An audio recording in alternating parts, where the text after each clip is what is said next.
Évangile de Jésus-Christ selon saint Luc, chapitre 1, des versets 26 à 38. En ce temps-là, l'ange Gabriel fut envoyé par Dieu dans une ville de Galilée appelée Nazareth à une jeune fille vierge, accordée en mariage à un homme de la maison de David appelé Joseph. Et le nom de la jeune fille était Marie.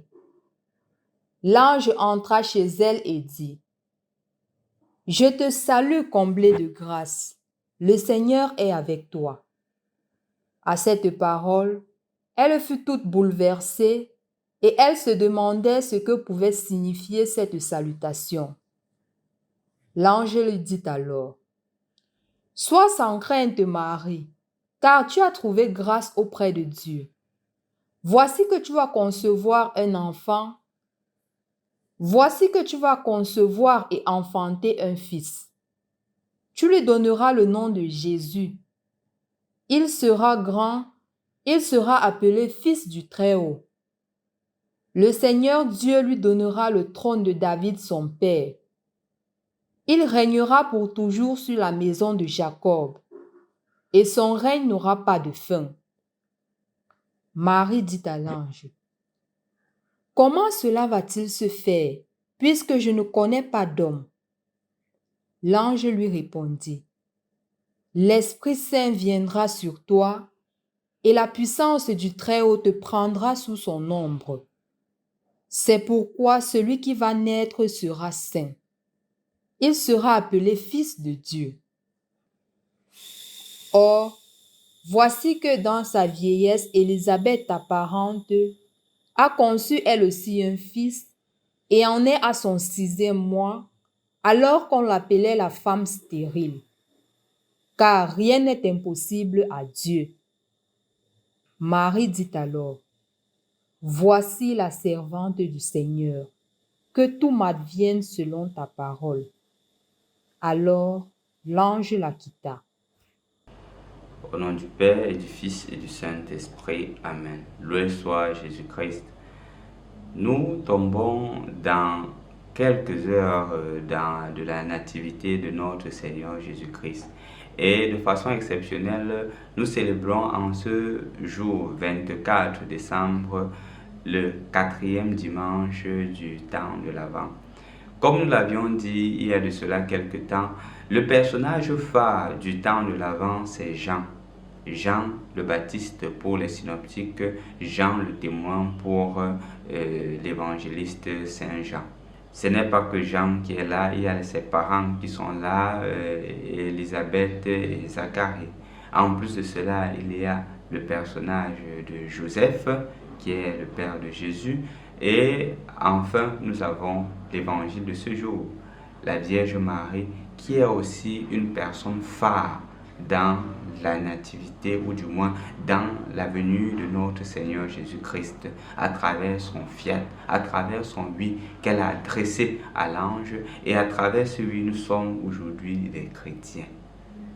Donc, chers frères et sœurs dans le Christ, l'évangile d'aujourd'hui nous invite à reméditer cette expérience de la Vierge Marie et à voir aussi en quoi nous participons, ou nous sommes appelés à participer, à faire aussi un fiat comme la Vierge Marie. En effet, chers frères et sœurs dans le Christ, dans l'évangile d'aujourd'hui, nous remarquons une chose, c'est que le Seigneur n'appelle pas au préalable. Le Seigneur appelle toujours dans des situations les plus inattendues et il nous conduit pas de façon claire, de manière à ce que nous savons que après A, nous irons à B, après B, nous irons à C, après C, nous irons à D, et ainsi de suite jusqu'à Z. Non, ce n'est pas le principe. Le Seigneur, quand il appelle, il dit: « Viens et suis-moi. Je ferai de toi le père d'une multitude. » Un peu comme Abraham. Abraham, il était avec sa famille, il était avec ses parents, il était avec ses familiers, il avait ses biens. Le Seigneur lui a dit que laisse ta famille, laisse la maison de ton père et mets-toi à ma suite. Tout simplement. Et qu'est-ce qu'Abraham a fait? Il a simplement obéi parce qu'il avait confiance en celui qui l'a appelé. De la même manière, nous voyons le fiat de Marie aujourd'hui. Ce qu'elle fait, elle ne fait qu'obéir parce qu'elle sait en qui elle a mis sa confiance à travers le « Je suis la servante du Seigneur, que tout se fasse pour moi selon ta parole ». Je suis disciple du Seigneur, je crois en ce que le Seigneur veut faire dans ma vie et je me laisse conduire par lui. C'est vrai que cela n'est pas aussi aisé que cela. Quand on l'écoute, on a l'impression que le fiat, le oui est aussi simple. Rappelons que dans la période où Marie dit son oui, c'est un contexte dans lequel une femme est prise en flagrant délit d'adultère, elle est lapidée à mort. On le trouve d'ailleurs dans Jean chapitre 8. On dit qu'on a retrouvé cette femme en flagrant délit d'adultère et notre loi nous demande de la lapider. Quand une femme est donnée en mariage, parce qu'il y avait 3 niveaux de mariage, quand les enfants étaient petits, l'accord des parents, quand les enfants grandissent et qu'ils se rencontrent, ils se voient et ils disent que oui, nous nous acceptons, le mariage était scellé, c'était considéré comme le mariage. La 3e étape était l'officialisation. Et donc Marie et Joseph sont à cette 2e étape où ils se sont déjà rencontrés, ils se sont acceptés mutuellement. Et donc si une femme avait un enfant à cette époque-là, sans que ce ne soit le père et elle est lapidée à mort. Elle est lapidée à mort. Quand Marie dit oui, ce n'est pas seulement un oui aussi simple. Elle sait qu'il y aura des conséquences. Elle sait que le danger est en train de guetter à l'horizon. Mais elle dit oui parce qu'elle sait que celui en qui elle met sa foi saura comment résoudre les difficultés. Saura comment trouver la solution à ce puzzle qui se présente devant elle. Elle n'a pas besoin de s'inquiéter parce qu'elle sait en qui elle a mis sa foi. Elle sait en qui elle a mis sa confiance. Chers frères et sœurs dans le Christ, c'est la première des choses que nous retenons en ce jour, le oui de Marie. Le Seigneur chaque jour t'appelle. Le Seigneur chaque jour m'appelle. Est-ce que nous avons aussi le courage, comme Marie, de dire oui à son appel? Est-ce que nous avons ce courage-là? Ou en face d'une quelconque difficulté, nous changeons d'avis. Nous oublions que nous avons dit oui au Seigneur. Nous oublions que nous lui faisons confiance. Nous commençons à dire, on ne met pas tous ses œufs dans un même panier. Dire oui au Seigneur, c'est de savoir qu'il sait mieux que nous ce dont nous avons besoin et que lui seul saura nous guider vers de verts pâturages. C'est cela, dire oui au Seigneur. Et donc l'invitation qui t'est adressée aujourd'hui, l'invitation qui m'est adressée, c'est aussi de dire oui au Seigneur, malgré quoi que ce soit. Parce que les difficultés adviendront.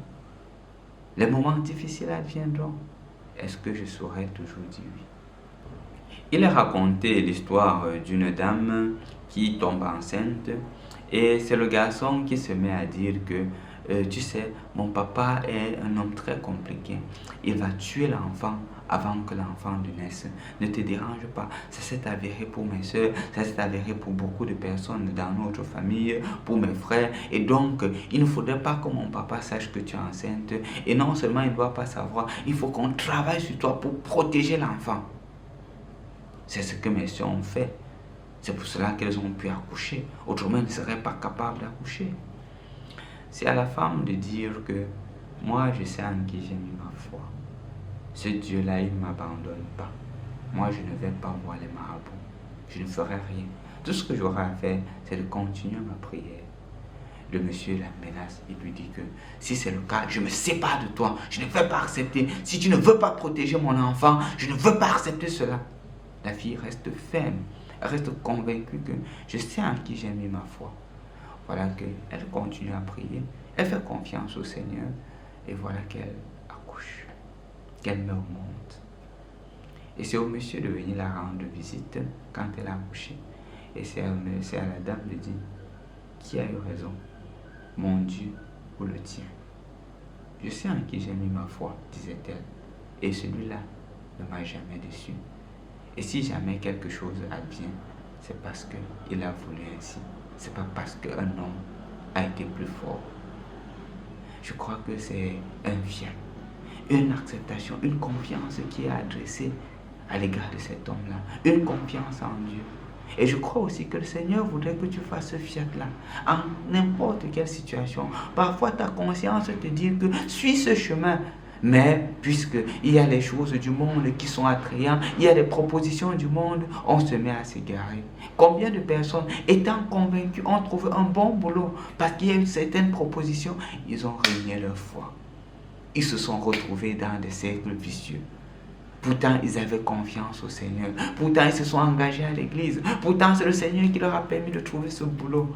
Ils ont perdu foi. Combien de personnes se retrouvant dans une situation difficile parce que j'ai fait 1 essai, 2 essais d'accouchement, ça n'arrive pas, je me mets à dire que non, je dois me mettre à rentrer dans des cercles exotériques. Je dois aller voir le marabout pour avoir un enfant. Non. Je suis la servante du Seigneur. Je fais confiance au Seigneur. Dans les situations difficiles de ta vie, fais confiance au Seigneur. Fais-lui confiance. Il ne te décevra pas. Peut-être ça prendra du temps, oui, mais il ne te décevra pas. N'oublie pas à quel âge Abraham a finalement eu son enfant. Ne l'oublie pas. Parce que rien n'est impossible à Dieu. N'oublie pas cela. N'oublie pas que quand tu mets ta confiance en Dieu, lui ne t'abandonne pas. Et lui te rendra justement justice au moment opportun. L'attitude que tu dois avoir, c'est de te laisser guider, c'est de nous laisser guider par lui. C'est normal. La peur est toujours là. C'est pour cela que le premier mot qui sort de la bouche de l'ange à l'égard de Marie, c'est « Sois sans crainte, n'aie pas peur ». Comme pour dire que le Seigneur est conscient qu'en certaines situations, dans certaines périodes, tu te dis que « Comment cela ?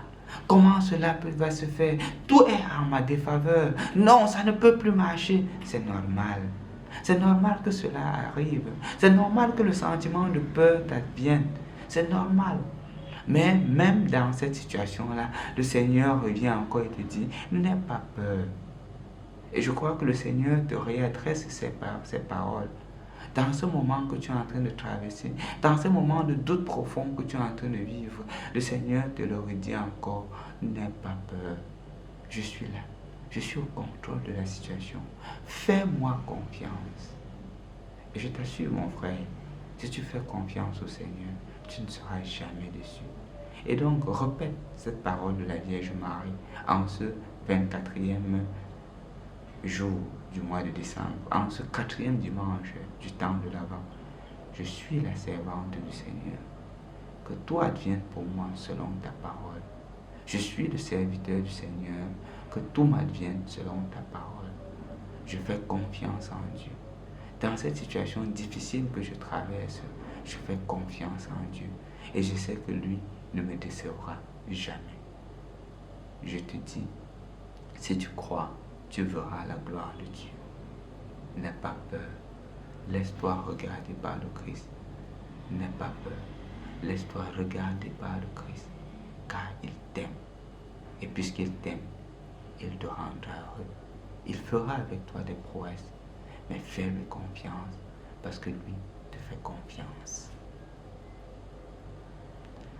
Au nom du Père et du Fils et du Saint-Esprit. Amen.